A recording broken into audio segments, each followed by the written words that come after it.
Hello everybody. So today we're going to be talking about Vietnam, in particular some of the types of weapons and equipment that Vietnam soldiers and Marines typically carried. Now a few things to at least get straight is that this and the kind of things that I'm wearing is generally about a mid-war approach, so thinking about 68, 69. One of the things that's kind of important to remember about any type of gear through Vietnam is that things changed. So some of the gear that would be carried in 65 would be drastically different than what was carried by 1973. If you think about roughly 8 to 10 years of war, a lot of the equipment, a lot of the patterns, the camouflage, uniforms, everything kind of changes over time. So it's not uncommon though by 68 and 69 to see kind of an approach with multiple levels of different types of gear put together. So first thing is to talk about the jungle boots, which you can't really see very well, but I can show you little images of them later on. When American soldiers and Marines started going into tropical environments, one of the things they noticed is that walking through a lot of water, it was really hard to get the water out of your boots. So these particular types actually have vents on the inside of them so that when you step in water and step out, it squishes the water back out. So it keeps your feet a little bit drier, at least helps to ward the water off some. You then have olive drab green jungle trousers. These are poplin. You'd also typically have a poplin style jacket of the same material. You then see this big thick thing right here. This is a flak jacket. Now the flak jacket is not a bulletproof vest. It is not even bullet resistant. If you were to be hit with any type of rifle or most pistol rounds, it would go through the jacket, through you, and out the back. It's designed to protect against shrapnel. So if a grenade or mortar shell or artillery fragment is flying through, it's meant to at least slow it down, if not hopefully stop it. Weighs about 8.5 pounds.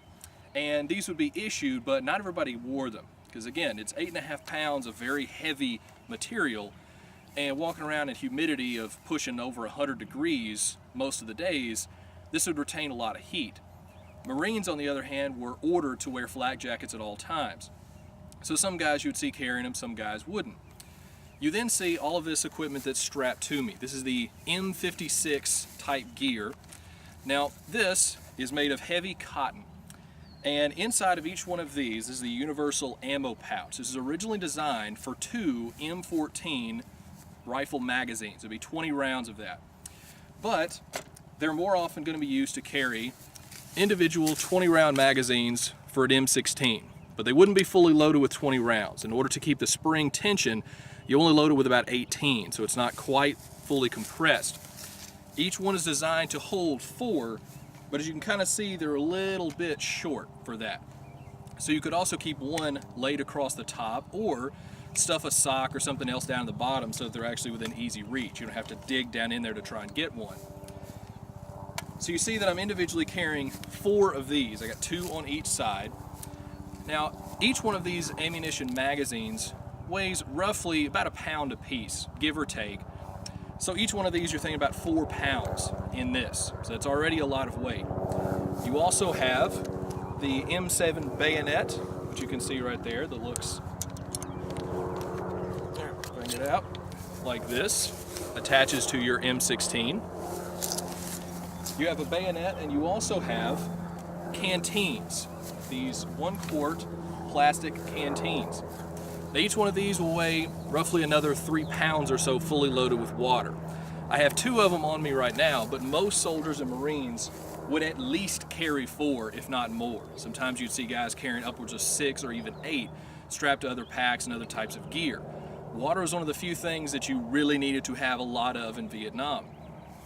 You also see in the back is this little small butt pack. And that's actually what it's officially called. And you see that that's not very big. It wouldn't hold a lot of stuff. So typically you'd also have a lightweight or jungle rucksack that would be on your back. And inside of that you would also have several other types of gear. You might also carry something like a flashlight. This is a USGI issue flashlight. There's several neat things about this. First of all, you notice that it has this sort of 90-degree turn on it.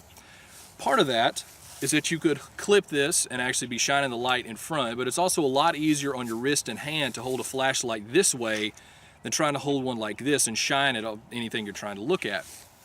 The other thing is, we typically keep a red lens in here, but there's also a blue and a clear lens that are stored in the bottom along with a spare bulb. These hold 2 D-cell batteries, so that's already adding more weight, but it's also got a little button on the side of it for Morse code. So typically you'd have one of these. You also might be carrying some type of GI issue towel. You also might have some like green and loam face paint if you needed that. You'd also generally be carrying things like compress bandages, ones like this. Now these particular ones, everybody would carry at least one of these or more of these, because you may not be in a place where a medic can get to you. If you were a medic, most of them are carrying one of these. This is a US issue medic bag, and this is the M56 Gear version of it. So you'd see medics who would carry these, plus you would see a lot of guys carrying things like this. This is a bandolier, and this particular one is only 4, but most of them in Vietnam were issued with 7. These are designed to hold an individual M16 magazine of 20 rounds. So most guys would carry at least 1, if not 2 of these. So you're thinking about another 14 magazines on top of the 4, 8, 12, 16 you already have on you. Plus, you also might be needing to carry some ammunition for the M60. This would be in 100 round belts that are 308 ammunition all linked together. And individually one of these weighs another 6.5 pounds or so. Added to all of that, you also might be carrying an E-tool in a cover like this one that also has a little convenient place to put a bayonet.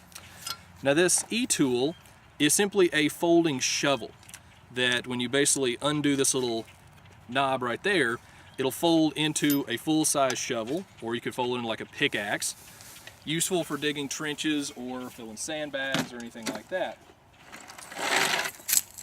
So with everything else that you have, inside of your ruck you also might have an air mattress for sleeping outside in the field. You'd also typically have a poncho and a poncho liner. Now normally the poncho liner will pretty much double as your blanket. You'd also typically have maybe some smoke grenades, some letters, some pencils, some things to write home with. You would also generally be carrying grenades. Now this particular one is a later war version. This is the M57 grenade, also called the baseball grenade. Now the M26, also kind of called the lemon grenade, has a little bit longer shape to it. But individually, grenades would fit on the little sides of these M56 pouches. So you can carry 2 of those on each one, but also in a musette bag or claymore mine bag. Now, grenades, the way that these tend to work, when you pull the pin, it is not itself armed. So if you were to be holding it like this, pull the pin, and for one, you don't ever pull it with your teeth, that's very bad. It's safe.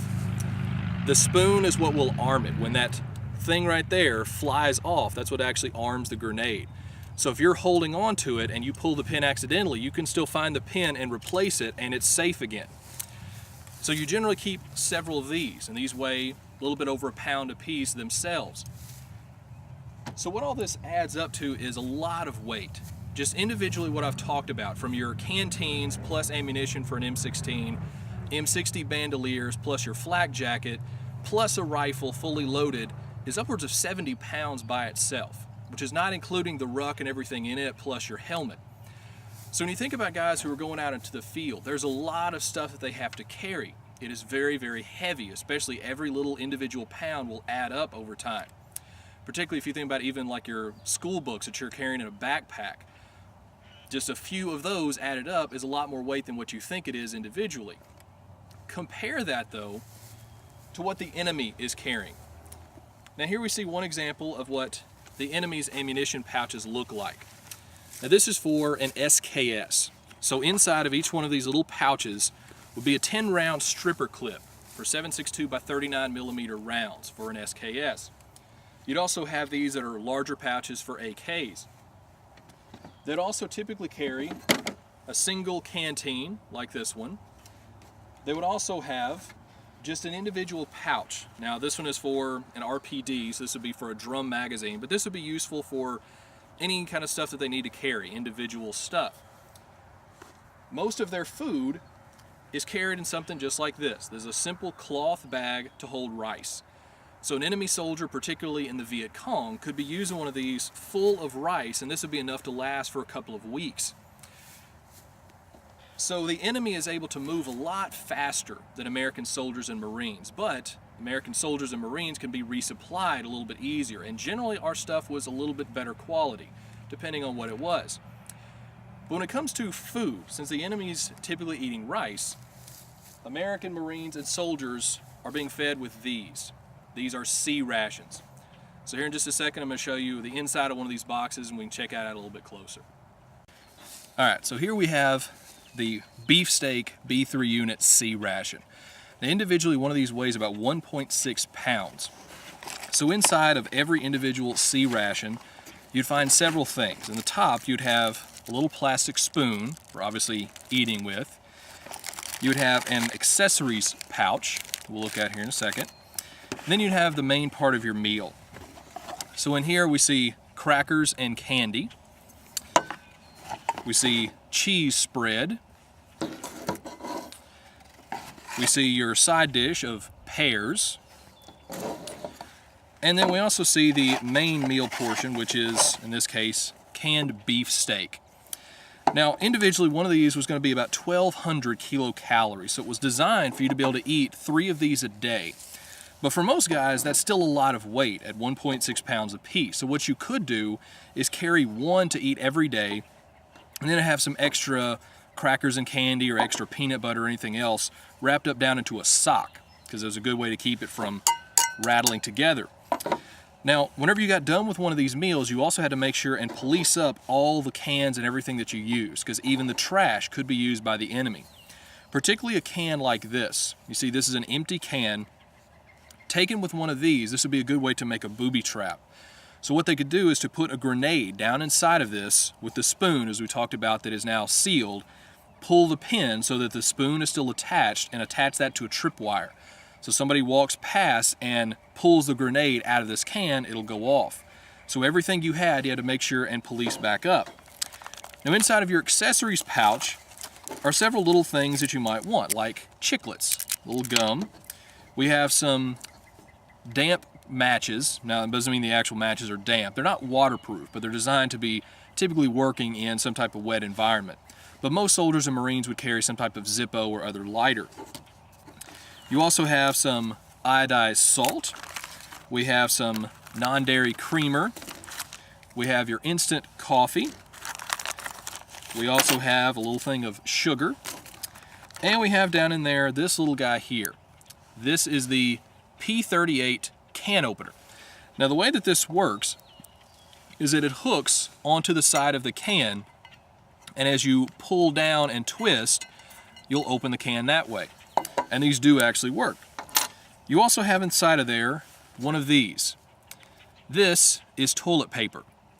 Now this is a few squares that are just folded up in this little tiny shape.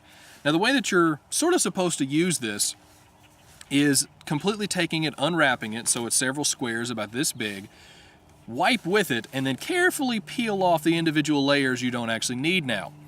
Or as one sergeant actually told me, you could simply poke your finger through it, hold it this way, wipe, and then wipe your finger off. But I wouldn't recommend that way.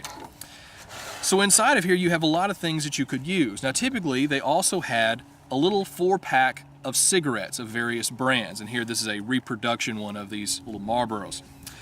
So individually, these really didn't taste all that fantastic, but there are also ways that you could heat them.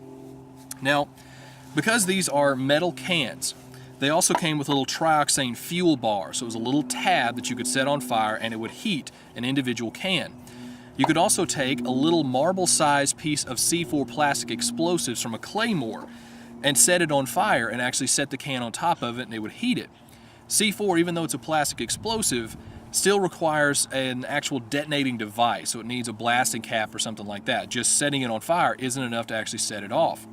But you could also eat it cold, just lift the can out and just eat it the way it is.